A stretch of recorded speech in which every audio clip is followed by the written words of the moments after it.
Okay, so let's move to the next topic, that is sectional and self balancing, right? तो ये हमारा second part है video का। First part में हम लोगों ने accounting introduction, theory, basis of accounting, principles, convention, इसके बारे में डिस्कस किया, इन्वेंट्री के बारे में डिस्कस किया, और अब हम लोग self balancing and sectional balancing की तरफ मूव करते हैं। चलिए,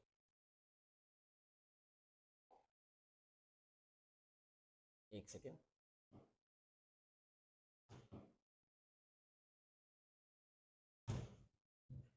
देखो, सेल्फ बैलेंसिंग और सेक्शनल बैलेंसिंग एकदम डेटर और क्रेडिटर के कंसेप्ट में मूव करता है। ध्यान से समझिएगा बेटा, कंसेप्ट को आपको समझने की जरूरत है। इसमें बनाना क्या पड़ता है? एक बनाना पड़ता है in general ledger adjustment account, debtor ledger या सेल्स लेजर, राइट? किसी भी नाम से दिया जा सकता है, कस्टमर लेजर। और दूसरा है in general ledger adjustment account, purchase ledger, bought ledger, ऐसा कुछ आपको देगा, राइट? या क्रेडिटर्स लेजर बोल सकता है। परफेक्ट है। अब हम लोग वही देखेंगे जो हम लोग पढ़े थे कि डेटर्स लेजर अकाउंट में हम लोग क्या करते थे, ओपनिंग बैलेंस को डेटर का टू बैलेंस बीडी लिखते थे। एक बार आप इसको समझ लीजिएगा ना, तो आपको फॉर्मेट बहुत इजी समझ में आ जाएगा।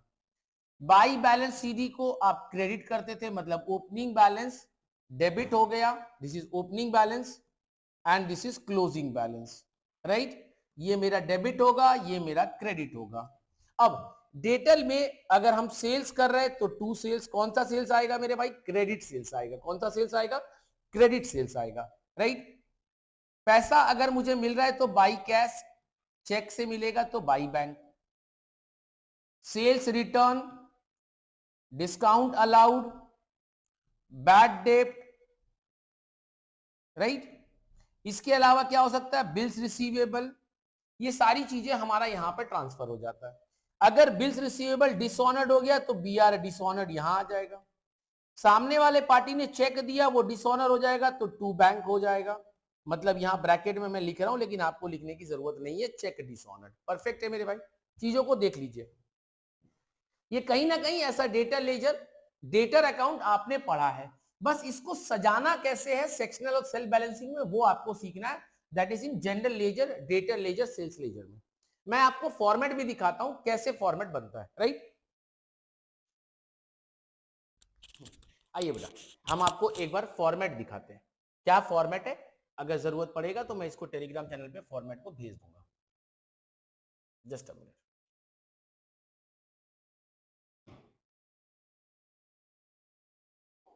फॉर्मेट को देखिए क्या हो गया भाई।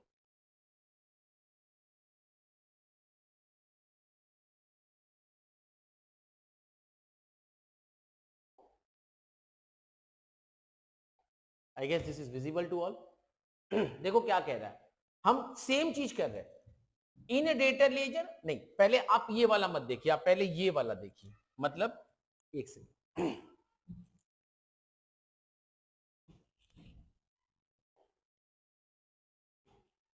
आप पहले ये वाला फॉर्मेट को देखिए। In general ledger, creditors ledger, in general ledger, debtors ledger. अभी हम डेटर्स लेजर्स की बात कर रहे थे।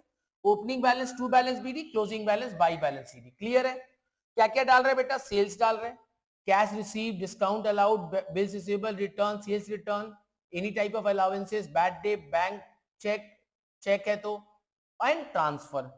डेबिट में क्या आ रहा है? Cheque dishonoured. अगर आपको पैसा मिला तो क्रेडिट किए, डिसऑनर्ड हो गया तो आप डेटर्स अकाउंट में डेबिट कर दिए। परफेक्ट है। बी आर डिसऑनर्ड, जो बी आर था वो डिसऑनर्ड हो गया। Bills renewed, noting charges, interest charge, carriage charge, expenses charge, refund to debtors, discount disallowed. ये सारे आइटम्स आपके डेबिट हो रहे हैं, right? I hope this is, देखो सिंपल सा लॉजिक समझो बेटा, लर्न करने जाओगे कभी नहीं लर्न कर पाओगे। एकदम इस पे फोकस मारो। किसी भी ट्रांजैक्शन से अगर डेटर का बैलेंस बढ़ रहा है तो वो डेबिट हो रहा है, किसी भी ट्रांजैक्शन से डेटर का बैलेंस घट रहा है तो वो क्रेडिट हो रहा है, राइट? पक्का बात। बिल दिया, डेटर घट गया, बिल डिसऑनर्ड हो गया, वापस से डेटर का जन्म हो गया, डेबिट हो गया।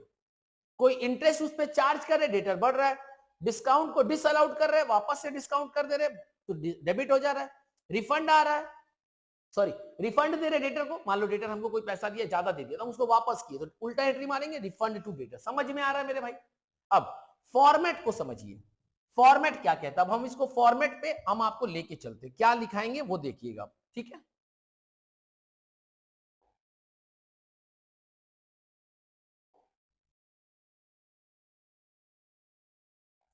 पता नहीं इसमें प्लेन पेज, अच्छा हाँ इधर देखो,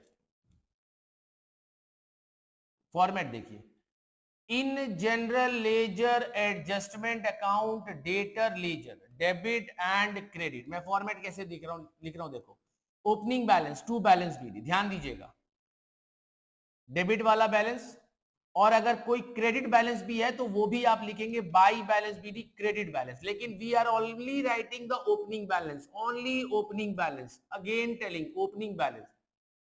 सर देखिए एक बार आप देख सकते हैं यहां पे 1 जनवरी 2016 ओपनिंग डेट है, balance on sold ledger sales ledger debtor ledger सब एक जैसा है। यहां देखो डेबिट है और क्रेडिट है, डेबिट बैलेंस क्रेडिट बैलेंस, तो ये यहां पे चला जाएगा डेबिट बैलेंस, ये डेबिट में चला जाएगा, ये क्रेडिट बैलेंस क्रेडिट में चला जाएगा। Is this clear to everyone? Perfect, very good. अब इसके बाद हम क्या कर रहे हैं, ध्यान दीजिएगा, to general ledger adjustment account, जिसको आपने हेडिंग में दिया है इन में, उसी को आप यहां लिखोगे, यहां पर भी सेम लिखोगे, by general ledger adjustment account. Clear है बेटा? और जितने ट्रांजेक्शन है ना वो इसके अंदर चले जाएंगे, मतलब वापस से टू टू टू टू नहीं लिखना, टू के अंदर में, टू जनरल लेजर के अंदर में सब चला जाएगा। सेम वे इधर सारा चीज बाई के अंदर चला जाएगा, मतलब इनर कॉलम में जाएगा, बाहर बाहर निकल जाएगा, इनर कॉलम में जाएगा, बाहर कॉलम में निकल जाएगा। क्या मेरी बात आपको क्लियर हो रही है? हाँ सर। अब आइए, अब क्लोजिंग बैलेंस देखो मेरे भाई, ध्यान रखना, ओपनिंग बैलेंस डेबिट का डेबिट में, क्रेडिट का क्रेडिट में, लेकिन क्लोजिंग बैलेंस जो होता है वो उल्टा चलता है। ध्यान दीजिए, यहां पे सेल्स लेजर बैलेंस जो है वो क्रेडिट में दिया हुआ है। किस में दिया हुआ मेरे भाई? क्रेडिट में दिया हुआ। क्रेडिट में दिया हुआ मतलब हम उसको डेबिट में लिखेंगे। कहां लिखेंगे बेटा? डेबिट में लिखेंगे। मेरी बात समझ में आ रही है? जो दिया हुआ उसके उल्टे जाना है, जो दिया हुआ उसके उल्टे जाना है। परफेक्ट है मेरे भाई? ओके सर, समझ में आ गया आपको। ओपनिंग बैलेंस सीधा लिखेंगे, क्लोजिंग बैलेंस उल्टा लिखेंगे, राइट? और फिर क्लोजिंग बैलेंस लिखते समय, एक सेकेंड क्या हो गया मेरे, हाँ, क्लोजिंग बैलेंस लिखते समय, सॉरी,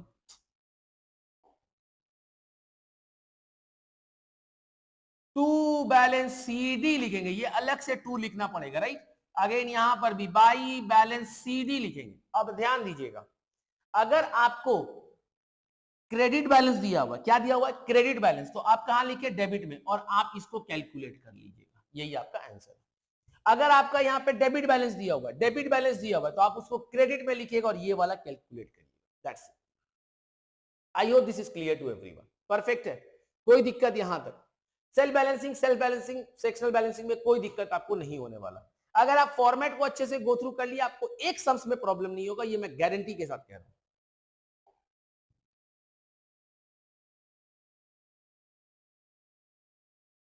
आइए एक सम्स हम आपके लिए करके दे रहे हैं, देखिएगा। In general ledger adjustment account debtor ledger, क्या बनाना देखो, from the following prepare the general ledger has to आइए मैं इस पे बात करूंगा। डेटर लेजर एडजस्टमेंट अकाउंट, पहले इसको सीखिए।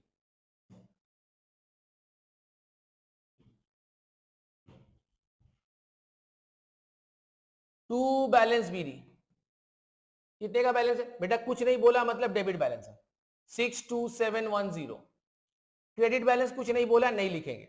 प्रोविजन कभी भी डेटर में नहीं आता। अच्छा जी सर, क्या क्या आइटम्स डेटर में नहीं आता? लिख लो। प्रोविजन नहीं आएगा, बैड डेट रिकवरी कभी नहीं आएगा। परफेक्ट है? Yes sir. तीसरा बोलिए सर, बिल्स रिसीवेबल डिस्काउंटेड कभी नहीं आएगा। समझ में आ रहा मेरी बात? और बोलो, बिल्स एंडोर्स टू क्रेडिटर्स कभी नहीं आएगा। ये सारी चीजें जो है वो हमारे डेटर में नहीं आता, लेकिन बिल्स एंडोर्स्ड डिसऑनर्ड अगर हुआ तो वो आएगा और वो डेबिट में आएगा। डेटर के डेबिट में आएगा, क्रेडिटर के क्रेडिट में आएगा। आई होप दिस इज क्लियर। लिख ले मेरे भाई, लर्न मत कर।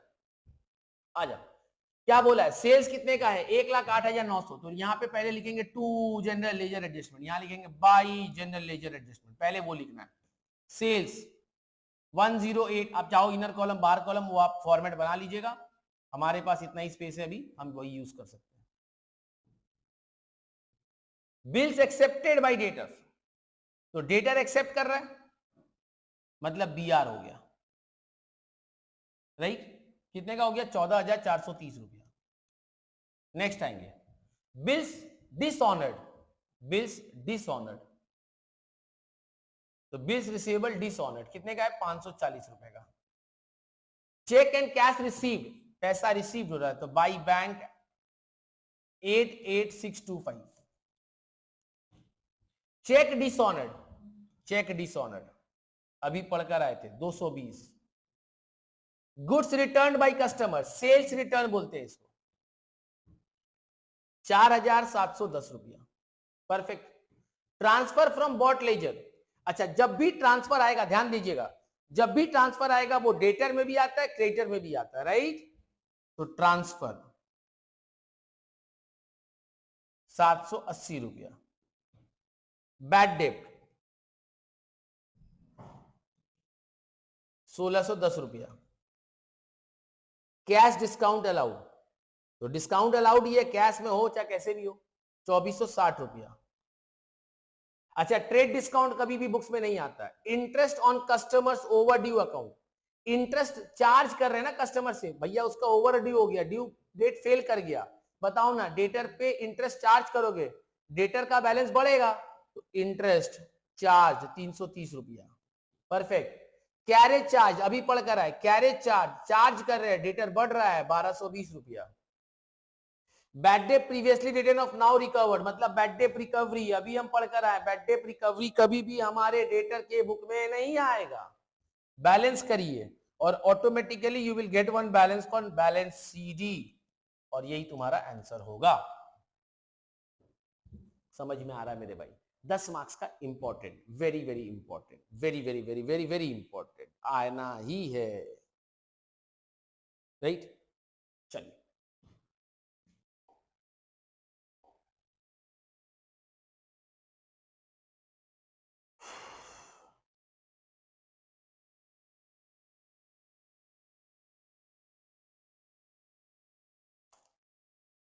Okay, so let's move to the next chapter जिसका नाम है non profit organisation, right. Now this is very important chapter, we can expect 15 marks question from here, 15 marks का क्वेश्चन हम यहां से उम्मीद कर सकते हैं। देखो एनपीओ अगर कोई बच्चा समझ रहा है या फाइनल अकाउंट किसी बच्चे को आता है तो उसको एनपीओ में प्रॉब्लम नहीं होने वाला है, परफेक्ट बात है। सर एनपीओ में हम क्या क्या बनाने वाले हैं या हम क्या क्या करने वाले हैं, हम यहां पर बनाएंगे इनकम एंड एक्सपेंडिचर अकाउंट। क्या बनाएंगे मेरे भाई, इनकम एंड एक्सपेंडिचर अकाउंट, जिसके अंदर में सारे expenses will be debited and सारे income will be credited. Perfect. Next हम बनाएंगे बैलेंस शीट। अब बैलेंस शीट बनाने के लिए हमें लगता है कैपिटल, अगर बैलेंस मेरा यहां है तो हम इसे सरप्लस कहते हैं, और अगर बैलेंस मेरा यहां है तो हम डेफिसिट कहते हैं। परफेक्ट। सरप्लस हुआ तो ऐड हो जाएगा और डेफिसिट हुआ तो माइनस हो जाएगा। उसमें अगर कोई फंड को कैपिटलाइज करना है तो वो फंड ऐड हो जाएगा, आप चाहो तो उसको आप अलग भी लिख सकते हो, इट इज योर चॉइस। सारे ऐसे चीजें लाइबिलिटी सीधर ये सबको पता है। अगर कैपिटल का इंफॉर्मेशन नहीं है तो हमें ओपनिंग कैपिटल फंड बनाना पड़ेगा या निकालना पड़ेगा by preparing balance sheet as on opening date, as on opening date, क्योंकि ये जो बैलेंस शीट हम बनाते हैं ये हम क्लोजिंग डेट पे बनाते हैं, हमें एक बैलेंस शीट बनाना पड़ेगा एज ऑन ओपनिंग डेट पे, राइट। क्वेश्चन को देखिएगा क्या कह रहा है, following is the receipt and payment account of Vivekananda social club for the year ended. Balance दिया हुआ, सब्सक्रिप्शन दिया हुआ, डोनेशन है। जो रिसिप्ट है, ध्यान से सुनिएगा बेटा इस कंसेप्ट को, रिसिप्ट जो पैसा आता है उसके दो ही नेचर हो सकते हैं, क्या क्या, या तो वो लाइबिलिटी बनेगा या तो इनकम बनेगा। जो पेमेंट जाएगा उसके दो ही नेचर बनेंगे। क्या क्या बनेंगे सर? या तो वो एसेट बनेगा या तो वो एक्सपेंस बनेगा, बस इतना समझ लो। और इस ओपनिंग बैलेंस का और क्लोजिंग बैलेंस का कोई काम, या क्लोजिंग बैलेंस हमारा एसेट होता है और ओपनिंग बैलेंस पिछले साल का कैश एसेट होता है, मतलब उसको आप मत देखिए। अब ये सब्सक्रिप्शन आपका इनकम है, donation can be income can be liability. अगर वो जनरल डोनेशन है तो हम उसको इनकम बोलेंगे, अगर वो स्पेसिफिक डोनेशन है तो हम उसको कैपिटल बोलेंगे, राइट, कैपिटलाइज्ड कर देंगे, कैपिटल रिसिप्ट मानेंगे। सर देखते हैं क्वेश्चन में अगर कुछ बोला होगा तो उसको मानेंगे, नहीं तो आपकी चॉइस है, आप इसको जनरल डोनेशन बनाकर इनकम भी कर सकते हैं। Sales of ticket of annual function income है, sales of waste paper, newspaper, ये सब इनकम है। क्लियर है मेरे भाई? अब इधर आते हैं। सैलरी सबको पता है सर क्या है, एक्सपेंस है। इलेक्ट्रिसिटी एक्सपेंस है, चैरिटी एक्सपेंस है, जनरल एक्सपेंस एक्सपेंस है, रेंट एंड टैक्स एक्सपेंस है, एक्सपेंस है, एक्सपेंस है। लेकिन इन्वेस्टमेंट जो है वो तुम्हारा एसेट है। आप समझ में आया? ये चीजों को पहले बाइफर्केशन करना बहुत जरूरी है। Perfect, okay. कंसेप्ट को सीखिए बेटा, राइट। सैलरी आउटस्टैंडिंग कितना है, अब जो भी एडिशनल इंफॉर्मेशन है बट ऑब्वियसली उसके दो इफेक्ट होंगे। सैलरी आउटस्टैंडिंग कितना है मेरे भाई, 170 रुपया। तो सैलरी आउटस्टैंडिंग है तो इसके दो इफेक्ट होंगे, सैलरी में जाकर प्लस हो जाएगा, लाइबिलिटी बन जाएगा, हाँ या ना।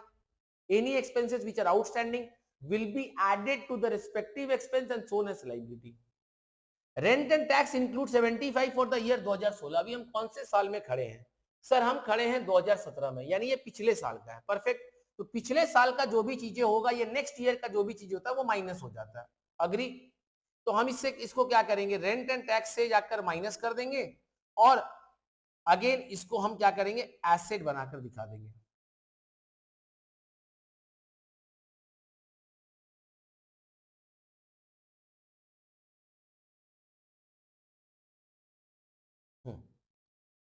हालांकि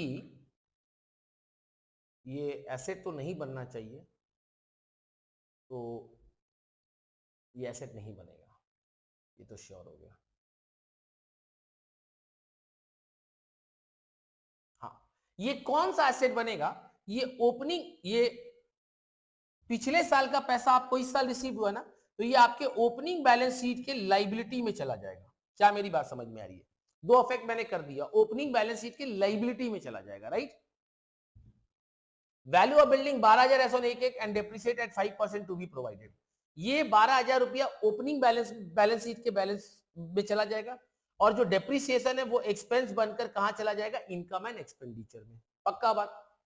interest on investment is due for 3 months at the rate 10% per annum. अभी इन्वेस्टमेंट है कितने का, 5,000 का, तो 5,000 रुपए का 10% 3 महीने के लिए ड्यू है, मतलब अभी तक मिला नहीं है। तो 500 बाई 4 दैट इज 125 रुपया आपको नहीं मिला है। अब ये इन्वेस्टमेंट आपने किया तो इंटरेस्ट आपको रिसीव होगा। ये इंटरेस्ट का दो इफेक्ट होगा सर, इनकम में जाकर चला जाएगा और एसेट बनकर चला जाएगा। इंटरेस्ट, अक्रूड इंटरेस्ट बोलकर, क्या बोलकर सर, अक्रूड इंटरेस्ट बोलकर। परफेक्ट। अब थोड़ा ध्यान दीजिएगा, जब ये 3 साल का सब्सक्रिप्शन आपको देता है, सब्सक्रिप्शन को लेकर मैं आपको थोड़ा सा इंफॉर्मेशन क्लियर कर दूं। सब्सक्रिप्शन को लेकर क्या कंसेप्ट है इधर, सब्सक्रिप्शन जो भी आपका रिसीव्ड होगा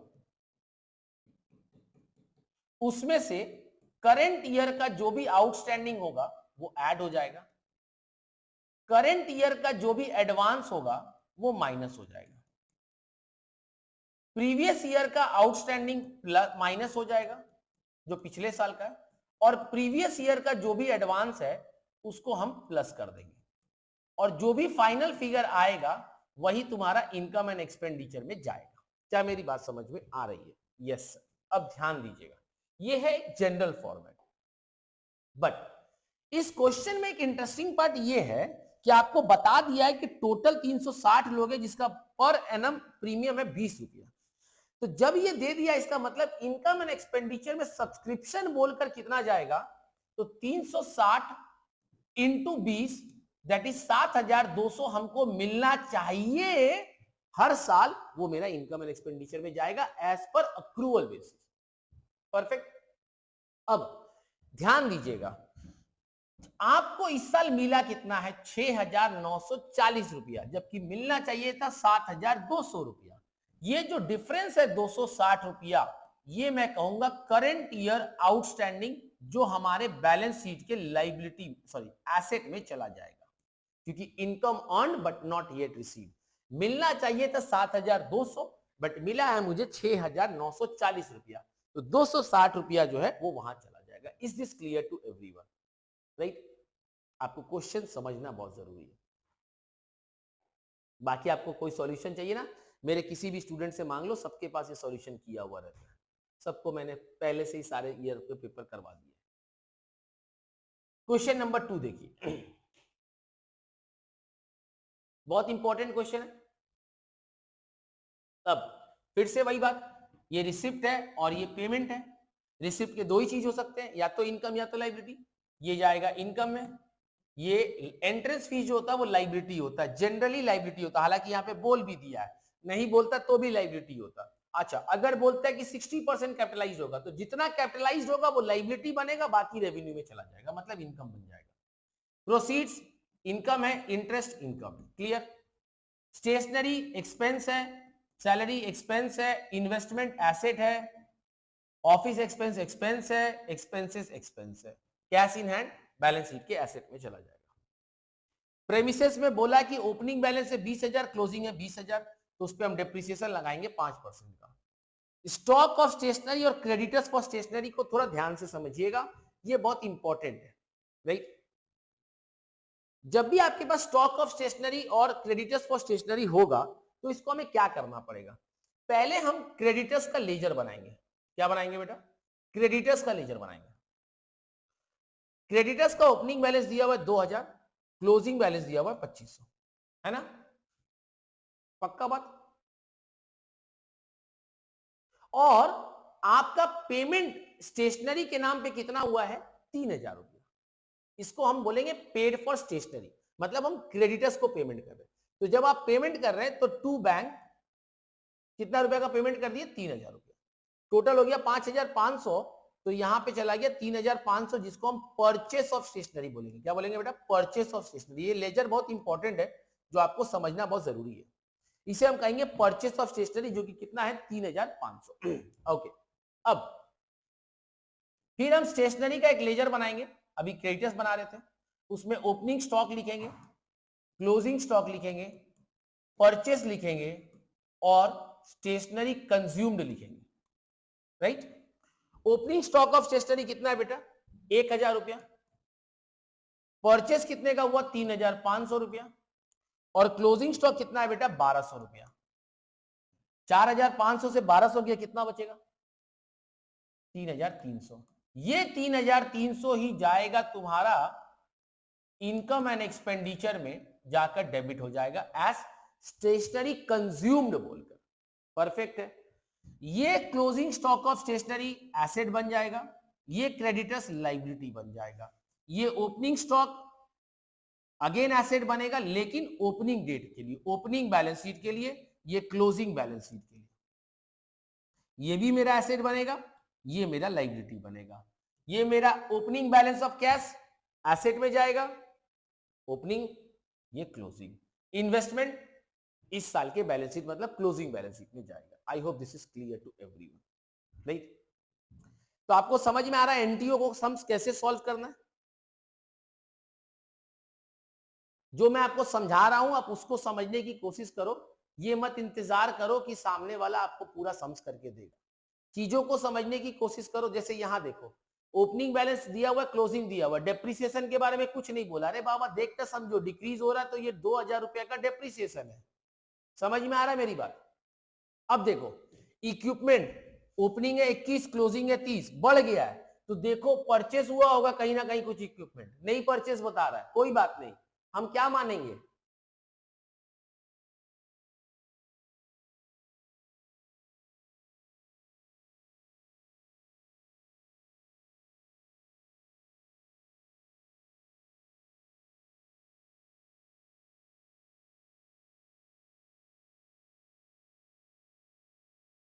परचेस मानेंगे, और तो कोई उपाय है नहीं मेरे पास।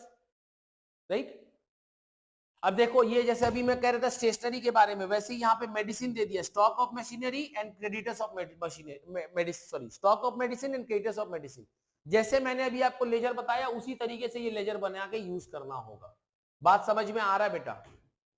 ओके, ये करेंट ईयर आउटस्टैंडिंग, ये करेंट ईयर एडवांस, ये previous year outstanding, previous year advance, सारा चीज के बारे में हमने आपको डिस्कस कर दिया है।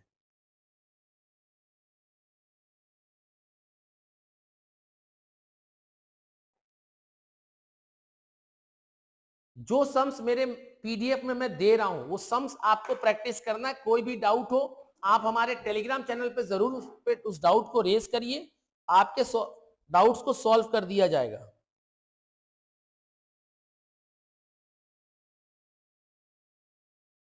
ठीक है, चलो, thank you so much everyone, please take care of yourself.